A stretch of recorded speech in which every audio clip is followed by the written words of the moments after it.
आजकल जो हमारे देश में बहुत जल्दी रिश्ते टूट रहे हैं, उनके विषय में मैं सुषमा कुमारी यूट्यूब पर एक वीडियो अपलोड करना चाहती हूँ।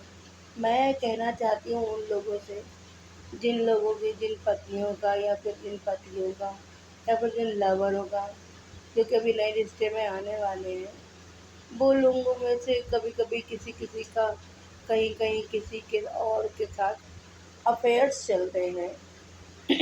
तो मैं इस सिलसिले में ये चीज़ कहने वाली हूँ कि जो अफेयर्स चलते हैं लवर्स की, तो इतनी ज़्यादा बातचीत नहीं करूँगी मैं, लेकिन मैं उन लोगों की बातचीत करूँगी जो लोग जो है शादी के बंधन में बन गए हैं, एक नए रिश्ते में बन गए हैं। उन लोगों की ज़िंदगी में कुछ समय के बाद उनका हस्बैंड या उनकी वाइफ किसी भी तरीके से किसी और को फ्रेंड बना लेते हैं और फिर उसके साथ थोड़ा समय स्पेंड करते हैं, जिस समय को हम लोग अफेयर का नाम देते हैं। तो मैं इस सिलसिले में आप लोगों से एक ही बातचीत कहना चाहूँगी कि अगर किसी के साथ अफेयर्स बन जाते हैं शादी के बाद, तो वो उन रिश्तों को अपने रिश्तों को तोड़े नहीं, बजाय किसी और बंदी या बंदे के लिए।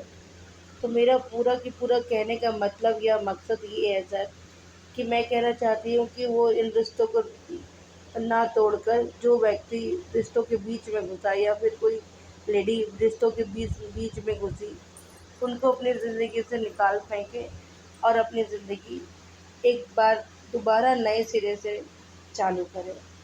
मुझे पूरा पूरा विश्वास है जिन पति पत्नियों के बीच में अफेयर्स नाम का एक गंदा कीटाणु आ जाता है, अगर अफेयर्स किसी ना किसी के साथ उनके हो भी जाते हैं, तो उनकी वजह से वो अपने रिश्ते नहीं तोड़े, रिश्तों को कायम रखें।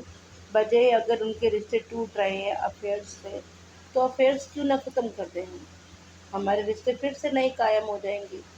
एक पति पत्नी का रिश्ता अटूट विश्वास और एक रिश्ते पर कायम होता है। मैं लोगों को ये संदेश देना चाहती हूँ कि उनको ये रिश्ता बनाना चाहिए, चाहे कुछ भी हो जाए हस्बैंड वाइफ के बीच में। एक दूसरे को छोड़ना नहीं चाहिए, एक दूसरे के बीच में दूरियां नहीं लानी चाहिए। ये दूरियां लाने से ही तो आजकल समाज बिखर रहा है, एक को दूसरा छोड़ रहा है, और क्या पता दूसरा भी मतलब मर जाता है, आगे जाके डेथ हो जाती है, और जिसको छोड़ा होता है वो लड़की की भी डेथ हो जाती है।